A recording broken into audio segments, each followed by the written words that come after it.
Radhe Radhe friends, कैसे हो आप सभी। वीडियो अच्छी लगे तो लाइक कमेंट जरूर करें। सतमा रिएक्शन में आप सभी का बहुत बहुत स्वागत है। तो मौसी के एक पोस्ट की वजह से अंकल आंटी डर गए थे और इसी वजह से वो लाइव आए और अपनी छोटी बहू की तारीफ कर रहे थे। तो आखिर हॉस्टल का राज क्या है? क्या छोटे बेटे के पास आंटी और उनकी बहन का कुछ राज है जिसकी वजह से ये डर रहे हैं और ये चाह रहे हैं कि वो घर वापस आ जाए? तो बहुत सारी बातें हैं। अगर आप चैनल पर नए हैं तो प्लीज सब्सक्राइब कर लें। वीडियो अच्छी लगे तो लाइक कमेंट जरूर करें। तो कल अंकल आंटी लाइव आए थे तो मुझे समझ में नहीं आया कि सब मामला शांत हो गया है, छोटा बेटा अपने में मस्त है, बाकी लोग अपने में मस्त है, तो अंकल आंटी आग लगाने फिर क्यों आए? तो उस लाइव में इन लोगों ने तो आग लगाया ही लगाया, साथ में ज्ञान दिया और वहां पे छोटी बहू की अंकल ने तारीफ किया। अंकल ने बोला कि छोटी बहू संस्कारी है, बस अभी किसी ने कान भर दिए हैं तो उसका झाड़ फूक करा के अभी उसको सही कर लेंगे। तो मुझे लगा कि अंकल अचानक से इतना बदल क्यों गए। तो एक तरह से देखा जाए तो छोटी बहू की तरफ अंकल का झुकाव शुरू से था, बड़ी बहू की तरफ नहीं है। अंकल का झुकाव छोटी बहू की तरफ से था क्योंकि छोटी बहू भी अंकल का ख्याल रखती है जितना जगत भाभी नहीं रखती थी। और जगत भाभी अंकल के साथ बहुत ज्यादा टाइम तो रही नहीं है, छोटी बहू ही रही है। तो वही अंकल यहाँ पर कहना चाह रहे थे। लेकिन आंटी का भी डर सता रहा था, मैडम गुस्सा हो जाएंगी तो भाई क्या ही होगा। तो अंकल ने डर से इनडायरेक्ट वे में कहा कि वो संस्कारी है पर अभी किसी ने कान भर दिया है।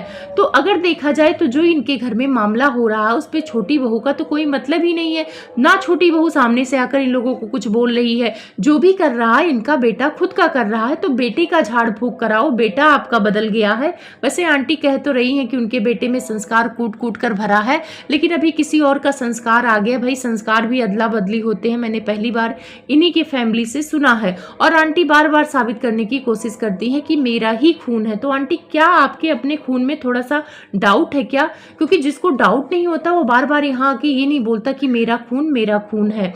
लाइव में मुझे फील हुआ कि अंकल चाहते हैं कि छोटा बेटा अब घर वापस आ जाए क्योंकि बहू तो मायके है और ये घर वापस आ जाए। और साथ में अंकल ये भी चाहते हैं कि इनके मायके वाले छोटे बेटे को बोले कि तुम अपने घर जाओ। इसी वजह से अंकल थोड़ा नाराज भी हैं कि बड़े अजीब इंसान हैं, उनको बोलना चाहिए कि तुम अपने घर जाओ। तो देखो मायके वाले क्यों बोलेंगे, निकाला आपने है घर से, तो उसमें मायके वाले का कोई योगदान नहीं है।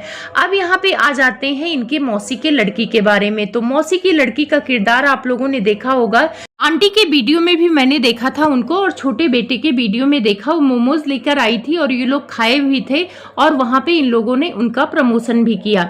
उसके बाद आंटी की वीडियो में वो कम दिखाई पड़ने लगी। छोटे बेटे से मुझे लगा कि उनका रिश्ता थोड़ा अच्छा है क्योंकि जगत भैया ऐसे रिश्तेदारों को अपने मुंह नहीं लगाते हैं, वो ब्लॉगर को मुंह लगाते हैं। अक्सर आपने देखा होगा कि आंटी की देवरानी भी आई हुई थी तो जगत भैया उनसे बहुत ज्यादा बात नहीं करते थे और छठ पूजा में तो देवरानी को नीचे भेज दिया था आंटी ने ताकि जगत भैया खुश रहें, क्योंकि उनको गुस्सा आता था देवरानी को देखकर। इसी वजह से जगत भैया जब तक थे तब तक उनको नीचे वाले रूम में रखा गया था और इसी वजह से वो नाराज हो गई थी और ऊपर जा नहीं रही थी। आप लोग को शायद वो वीडियो याद होगा। लेकिन छोटे बेटे से देवरानी भी बात करती थी, उनकी वीडियो में आती थी। तो कहीं ना कहीं रिश्तेदारों का जो झुकाव है छोटे बेटे बहू की तरफ ज्यादा है। अगर अनुष्का को लिया जाए और फेवरेट भाभी पूछा जाए तो वो छोटी बहू को बताती है, ना कि बड़ी वाली को। और यहाँ पे जो जगत भैया बोल रहे थे कि फेवरेट मामा कौन है, बेंगलोर वाली जिज्जी के बच्चों से पूछा जाए तो वो मेरा नाम लेगा। तो देखो भाई, बेंगलोर वाली और बेंगलोर वाली के बच्चों के पास आप बहुत ज़्यादा टाइम नहीं रहे हैं, लेकिन कुछ ना कुछ सामान वगैरह भेज देते हैं। तो कहते हैं ना, कुत्ता और बच्चे एक जैसे होते हैं, अगर उनको कुछ भी खाने को दो तो वो अपना ही समझने लगते हैं उसे। तो कहीं ना कहीं बेंगलोर वाली जिज्जी के बच्चों को आप अपनी तरफ आकर्षित खाने पीने की चीज़ों को लेकर किया और बेंगलोर वाली को भी इसी वजह से किया है क्योंकि उन्होंने वीडियो में बोला कि मेरे बच्चों का झुकाव मामा की तरफ बड़े वाले इसीलिए है क्योंकि वो कुछ ना कुछ सामान वगैरह भेजते रहते हैं, वीडियो कॉल कर लेते हैं। अब यहाँ पे अनुष्का ने फेवरेट भाभी क्यों बोला छोटी बहू को, क्योंकि छोटी बहू उसके बाल बनाना, खाने पीने का ध्यान रखना, कुछ भी आता है तो उसको भी दे देती है। इसी वजह से अनुष्का और सृष्टि का झुकाव छोटी बहू की तरफ था। अभी सृष्टि को आंटी अपने पाले में कर ली है और एक वीडियो में बुलवा रही थी कि बताओ घर में सबसे ज्यादा झगड़ा कौन करता है, और वो बोल भी रही थी कि छोटे वाले भैया। तो कहीं ना कहीं आंटी उसको सिखा पढ़ा के वीडियो में बुलवाती है और एक बार तो उसकी मम्मी के खिलाफ भी बुलवा रही थी कि मम्मी प्यार करती हैं कि मैं प्यार करती हूँ। वहां पे बेचारी अनुष्का ने भी बोला था कि हाँ पापा होते तो दवा नहीं कराते और बड़े पापा तुरंत मुझे रात में दवा लेकर कराने गए, लेकिन जब अनुष्का की ज़्यादा तबीयत खराब हुई तो यहाँ पे ना बड़े पापा काम आए ना बड़ी मम्मी काम आए, अनुष्का के पापा ही और मम्मी काम आए और उसको गांव भेज दिया गया और वो आ भी नहीं रही है क्योंकि उसको यहाँ पे अच्छा लगता ही नहीं था।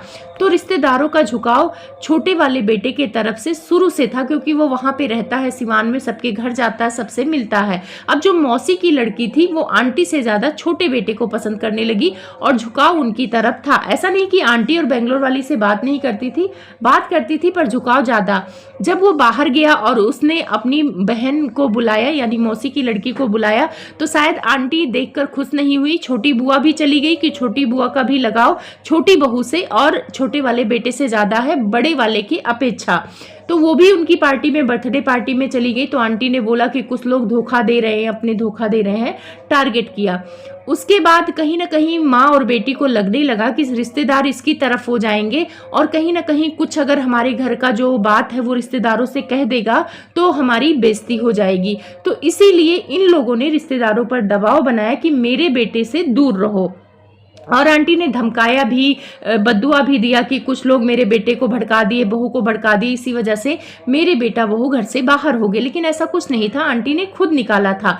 अब धीरे धीरे ये चीज़ें हो गई कंट्रोवर्सी में। यहाँ पे मैंने देखा मौसी की लड़की का मतलब पेज है, बहुत ज़्यादा वायरल वगैरह नहीं है, तो उन्होंने पोस्ट डालना शुरू किया और बेंगलोर वाली जिज्जी की पोल खोली, जिस एक दो पोस्ट में तो बेंगलोर वाली जिज्जी झूठी साबित हो भी गई। उसके बाद बेंगलोर वाली ने उन्हें ऑफलाइन धमकाया कि तुम्हारे ससुराल पहुंच जाऊंगी और मैं भी उल्टा सीधा बोल के आऊंगी। तो इस वजह से इनकी मौसी की लड़की डर गई और इन्होंने एक लास्ट पोस्ट डाला जहां पे बोला कि मुझे धमकाया जा रहा है कि मेरे ससुराल तक पहुंचेंगे तो मैं अपने ससुराल वालों को इसमें शामिल नहीं करना चाहती हूँ, इसलिए मैं अब पोस्ट डालना बंद करूंगी।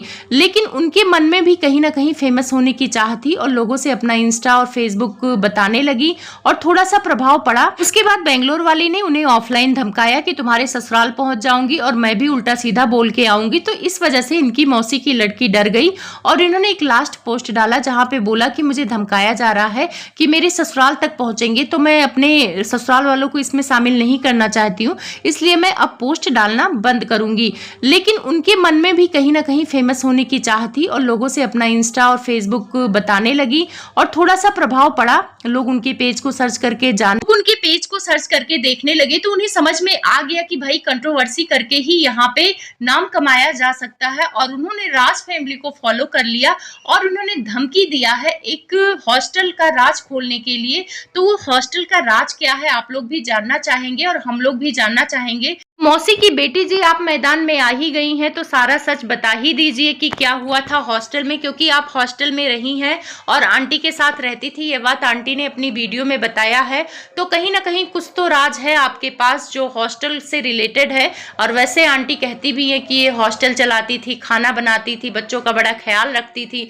तो आखिर उस हॉस्टल में ऐसा क्या होता था जो ये धमकी दे रही हैं। तो चलिए पहले इनके पेज पे जो पोस्ट आया है उसको आपको यहाँ पे लगा देती हूँ, आप लोग पढ़ लो, तब आपको समझ में आएगा कि ये कहना क्या चाह रही हैं इनके मौसी की लड़की। तो यहाँ पर ये लिखती हैं कि उधर शायद डर इसी बात का है कि मैं यूट्यूब पर आकर अपने बचपन की वो सच्चाई न बता दूं जिसे मैंने सालों तक चुपचाप सहकर रखा है। अब भाई इनके साथ बचपन में ऐसा क्या हुआ था जिसको ये छुपा के रखी है। और जब ये मैदान में आ गई हैं तो अंकल आंटी और उधर जगत भैया सबको डर लग रहा है कि ये वो सच बता ना दे। तो भाई आप लोगों को क्या लगता है कि ऐसा कौन सा सच छुपा है राज फैमिली के अंदर। मुझे तो औरतों की बेइज्जती ये लोग करते हैं ये तो समझ में आ गया है, लेकिन अब हॉस्टल में किसकी बेइज्जती हुई और क्या हुआ वो तो यही बता सकती हैं। लेकिन आप लोगों को क्या लगता है कि इनका पोस्ट जो लगाया है वो सच है? क्या राज फैमिली के हॉस्टल का कोई राज हो सकता है? क्योंकि इस पोस्ट के बाद अंकल आंटी लाइव आए और उनके बातों में नरमी दिख रही थी। जो छोटी बहू आंटी को टॉर्चर कर रही थी, आंटी को पानी नहीं दे रही थी, कुछ भी नहीं कर रही थी और उससे आंटी परेशान हो गई थी, उसको प्रस्थान कर दिया था, वही छोटी बहू लाइव में इन लोगों को संस्कारी लगने लगी और दूसरे पे ब्लेम डाल रहे हैं कि दूसरा कोई मेरी बहू को भड़काया है, बाकी मेरी बहू अच्छी है। तो कहीं ना कहीं इन लोगों के बातों का नरमी मुझे समझ में आ रहा है कि ये लोग डर गए हैं। उधर बेंगलोर वाली जिज्जी भी अपने बहन की बेटी को ऑनलाइन कुछ नहीं कहा। उन्होंने सिर्फ ऑनलाइन यही आकर कहा है कि जो सामने से पोक किया जा रहा है, मैं भी बहुत सारी चीजें खोल दूंगी, लेकिन अभी मेरा खोलने का इरादा नहीं है। अभी मैं बहुत सारी चीजों को इग्नोर कर रही हूँ, जिसको जो समझना है समझे। तो कहीं ना कहीं बेंगलोर वाली जिज्जी भी नरमी बरत रही है और एक छोटे बेटे से भी ये लोग डर रही हैं, आंटी भी डर रही हैं और बेंगलोर वाली जिज्जी भी डर रही हैं। वो बेंगलोर वाली जिज्जी को कुछ बोला भी नहीं था, तब बेंगलोर वाली जिज्जी दबाव बनाने के लिए यूट्यूब पर आकर ये लिख देती हैं कि मेरा भाई नंगा कर रहा है, मेरी इज्जत लूट रहा है, हवस का पुजारी है।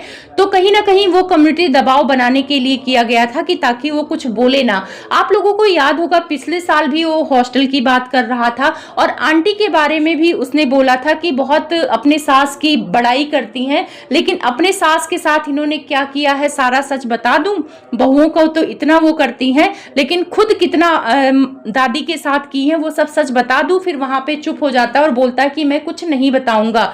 और जो ससुराल का कांड बोलता है कि ससुराल में भी इनके बहुत सारे कांड हुए, तब पुलिस नहीं बुलाया, तो इस बात को तो स्वीकार कर लिया है बेंगलोर वाली जिज्जी ने खुद ही कि हमारे कोई भी कांड हुए हो ससुराल में तो इतनी नौबत नहीं आई थी कि पुलिस बुलाया जाए। इसका मतलब वो कहीं ना कहीं अपने कांड को स्वीकार करती है, कुछ ना कुछ तो हुआ है। और वो बोल भी रही थी कि शुरुआती दौर में थोड़ा सा मुश्किल होता है, ससुराल में रह पाना टाइम लगता है, तो कहीं ना कहीं कुछ तो प्रॉब्लम हुई थी, इनका भी बवाल हुआ था। तो बेंगलोर वाली जिज्जी जैसे आपको टाइम लगा अपने ससुराल में रहने का, वैसे अपने भाभीियों को भी टाइम दो। अभी तो 2 साल ही हुआ है, 2 साल में तो आप लोगों ने छीछा लेदर करा दिया, उससे इतनी ज्यादा उम्मीद रख ली। तो आप तो अपने ससुराल रहती भी नहीं थी, आप तो बाहर रहती हैं, बाहर के मजे ले रही हैं और फिर कह रही हैं ससुराल वाले मुझे बड़ा प्यार कर रहे हैं। तो कोई दूर रहेगा ना, तो दूर रहने वालों को लोग ऑटोमेटिक ही प्यार करने लगते हैं। जगत भाभी जब आंटी के पास रहती थी, लेट सो के उठती थी, तब आंटी को गुस्सा आता था। अभी वही जगत भाभी बाहर हैं, आंटी को उतना फर्क नहीं पड़ रहा है। और जगत भैया जगत भाभी को ना कोई मोह नहीं है आंटी से कि बहुत प्यार आ रहा है। जगत भाभी फायदा उठा रही हैं आंटी का वीडियो बनाने के लिए, और वो अपने पति को बोलती भी हैं। कल वाला ब्लॉग अगर आपने देखा होगा तो वो बोल रही थी कि सोना उठो ना, जाओ मम्मी के साथ कुछ ब्लॉग बना लो। तो कहीं ना कहीं उनको पता है कि सीमान वाला ब्लॉग बहुत अच्छा जा रहा है और मम्मी की वजह से अच्छा जा रहा है, इसी वजह से वो लोग आंटी को ब्लॉग में लेके नोक झोंक और आंटी की बेइज्जती भी कर रहे हैं जगत भैया। और वो चीजें आंटी को लग रहा है कि मेरे बेटा बहू साथ दे रहे हैं। तो माता जी आपके बेटा बहू साथ नहीं दे रहे, सिर्फ और सिर्फ वीडियो के लिए आपका फायदा उठा रहे हैं। जिस दिन आपको समझ में आ जाएगा ना अपने बेटे बहू की हकीकत ना, उस दिन आपको छोटा बेटा और छोटी बहू प्यारी लगने लगेंगी। आपकी बहू जो बड़ी बहू है आपको संस्कारी दिखती है, पर मुझे किसी एंगल से भी संस्कारी नहीं दिखती है। चाहे उसके घर कोई आता है और उसके साथ इनका व्यवहार होता है, और चाहे किसी को बोलने चालने का हो। कहती है मैं किसी को बोल नहीं पाती हूँ, और देवर को क्या बोलती है, मार दूंगी, बदतमीज, सब कुछ बोल देती हैं। तो कहीं ना कहीं आपकी जो बड़ी वाली बहू है ना, उसके असली चेहरा आपको समझ में आएगा, थोड़ा टाइम लगेगा, और आप इसी YouTube पे आके अपनी छोटी बहू की तारीफ फिर से करेंगी। मैं मिलूंगी आप लोगों से एक अगली वीडियो में, तब तक के लिए आप सभी को बहुत सारा प्यार।